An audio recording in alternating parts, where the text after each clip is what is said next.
Hunt. Connor. It was quite surprising, actually. I managed to successfully find the husband. And I walked over and said, "Excuse me, did you know a Ruth?" "Yeah." I thought to myself, "Oh, this is gonna be bad." "Are you aware she died?" "What? Surely this must be some sort of joke, Hunter." "I wish it was. Ruth died not too long ago." I saw the man, completely blank-faced. Not sure if he's grieving or cheering in silence. Then he collapsed to the ground. The man was wearing pretty simple clothes, shirt, pants, nothing extreme. Light gray shirt, dark brown pants. He was working in a factory, or the closest thing to a factory, I think. At least that's how the saying goes from what I've gathered. I haven't heard anything from actual factories. All I know is that they exist now. I haven't seen one for myself, but I digress. He said, How could this happen? We were going to have children. And it doesn't matter anymore." Question. I know this is hard, but did Ruth seem a little disturbed? Confused, even? "No. Why?" Just out of curiosity. When was the last time you saw her? Yesterday." Morning or evening? Evening. I thought to myself, how does this make any sense? If he saw her in the evening, then how did he have time to... How did the Mind Flayer have time to kill her? It just doesn't make any sense. Then, I thought to myself for a moment. And then I heard footsteps from behind me. It was Abby. "Abby. Connor. We gotta talk right now. It's important." "Did you find the thing that we're looking for?" "You could say that, yeah." "Wait, what thing? What took my Ruth?" "We wish we knew, but we don't know the answers. Not yet, anyway." "So, what did... This is the husband, isn't it?" "Yep." "Oh, my condolences, my friend. Loss is hard. You hunters will never understand. I need to go make preparations for Ruth's body." Is it just me, or is it a little odd that the husband wasn't informed? I mean, you'd think he'd be the first person that they'd tell. Hold on. Before we talk. "Excuse me, sir?" "Yeah?" "Where did Ruth work?" "She was a maid for trying to clean up his tears because they were pouring down on his face. He said, she worked for a man named Jack. It's Jack T. Ryder, and that's Ryder with an R. Jack T. Ryder. Thank you.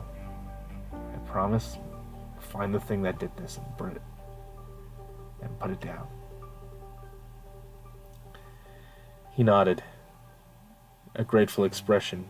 He was very clearly disturbed, very clearly destroyed on the inside. I walked over to Abby and said, "What'd you find?" "The Mind Flayers," She shook her head over to an alleyway, and she said, I found a mind flare. You did? Did you kill it? No. It was odd, though. The creature was... How do I describe this? It was like the creature knew what it was looking for. What do you mean, knew what it was looking for? I mean, think about it like this. Okay, Connor? When I saw the creature, it took the form of my mother. The form of your mother? But she's dead. I know. That's what doesn't make any sense about it. How would it know what I was thinking? How would it know anything about my personal life? Unless the mind flayers can get inside your head like that. It doesn't make any sense. The mind flayers could get into someone's head. They can confuse them. Actually, that makes a ton of sense now. What'd you find out from the husband? Didn't know anything. Saw her last night, which meant that it happened probably very early in the morning. Odd. What? The body was only discovered this morning, so this doesn't make any sense. What doesn't make any sense? They died a lot later than we thought. No. That's the thing. Wait a minute. Do you think that he was under the effects of the mind flare? Why wasn't he eaten? Maybe to draw suspicion away. If both couples died under mysterious circumstances, that would draw a little more attention. They're being careful, though. Making sure everyone knows. Ruth probably died earlier. The mind flare comforted him. Made it look like something completely different when in actuality it wasn't anything at all. But why not just kill him? It just doesn't make any sense. What else did you learn? A man named Jack T. Ryder. Ever heard of him? I've heard of him. Hates hunters. Hates them. There is a specific line that most people don't cross. He likes crossing it on a day-to-day basis. And that is, he will try to kill us if we give him the chance. Oh, great. This is going to be something now, isn't it? I guess. But come on, I'll take you to where the mind flayer was. We went back to where Ruth was found and dead. We looked around for a moment. I said, this where it is? It's in the sewers. We went to the sewers and the stench was so putrid that my eyes began to water violently. Ugh. That stench. You get used to it fast.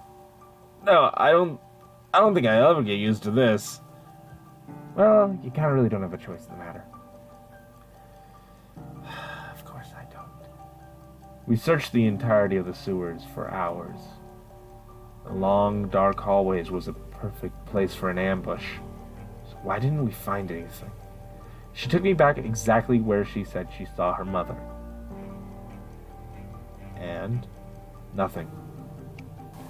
Abby seemed a little confused, and more than a little upset. No. It was right here. It was right here. My old home was right here. Your home? Yeah. It was right here. Look around for a tentacle.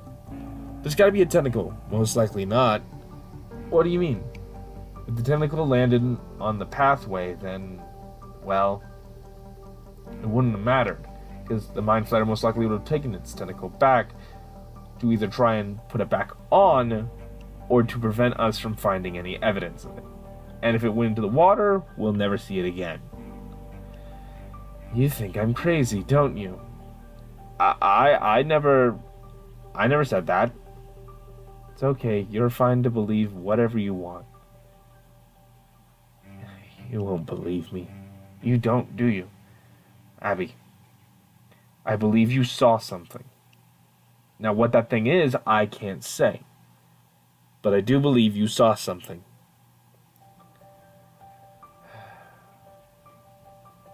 Sorry about that.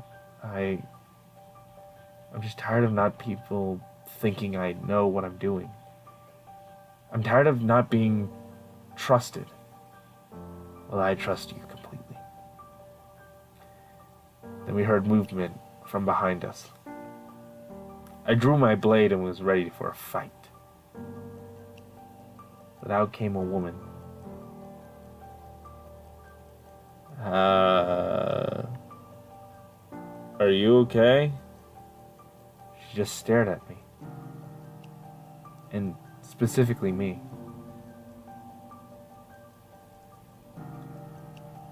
But then disappeared into the darkness again. Wait, hold on! I chased after her for a few moments, but then she was just completely gone. Any idea who that was? Abby asked as she caught up. No, I've never seen her before in my life. This just doesn't make any sense. Then Abby's eyes widened. We better go and investigate that Jack T. Ryder guy. He has the answers we're looking for. Most likely, yeah. Or it might be a wild goose chase. We don't know. After getting back up from the sewers, we walked maybe 45 feet. It wasn't a terribly long distance away from the murder scene. We saw Mr. Jack sitting on his porch of a large and lavish mansion. It was quite impressive. The front was pretty much painted with windows. The sides, all made entirely of red brick. It was quite impressive. Mr. Ryder was sitting on his porch and just drinking a strange drink. Looked like alcohol, but I couldn't tell. We walked over and said, "Mr. Ryder, we're members of the Hunter's Order and we wanted to ask some questions." He immediately went back into his house.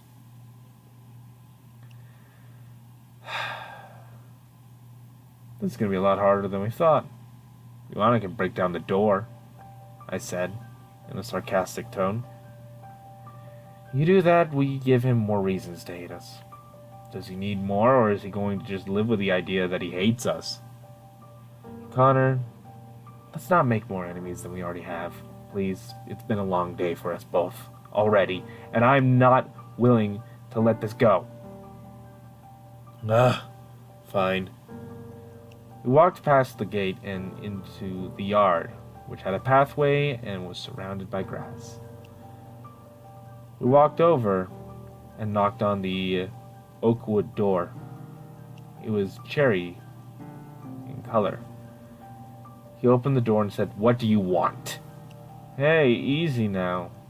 We're here to help. What do you mean you're here to help? We're here to talk about your maid's murder? Ah, yes, of course. Ruth was taken too soon. I'm sorry, I don't know anything. Something about that sentence struck me as odd. I said, "That's odd, because I never told you who died. You knew immediately it was Ruth." Then he grinned and said, "You know, I really wish you hadn't said that." He ran back into the house and I was after him, close behind. I said, "Abby, circle around and prevent him from escaping." We ran throughout the entire mansion, from room after room. First, the main entrance, which had a stairway that led up to the second and third floor. Then we ran across what looked like a ballroom. I said, "Stop, right now! You have answers!" Then he walked away again. Faster and faster and faster, I continued to run, but always seeming so far away. Then he began to walk. I'm not sure what was going on, but when I went to go after him, nothing. He was gone. He went in one room, closed the door, and I ran after him. Couldn't find him. I was just as confused as anyone else. But then, afterward, I discovered the truth. I was being misdirected. I walked around the entire mansion. There was no one here. Where is everyone? A mansion like this usually has 20 to 30 servants at least. Where is everyone? I walked out and saw Abby sitting on the front porch. Lost him? Lost him. Weren't you supposed to be circling around? I did. 20 minutes later? Nothing. What happened? He went into a room and then he was gone. Well, idiots like these don't just disappear, Connor. Ha ha, very funny. Come on, let's head back to the tavern and we'll plan our next move.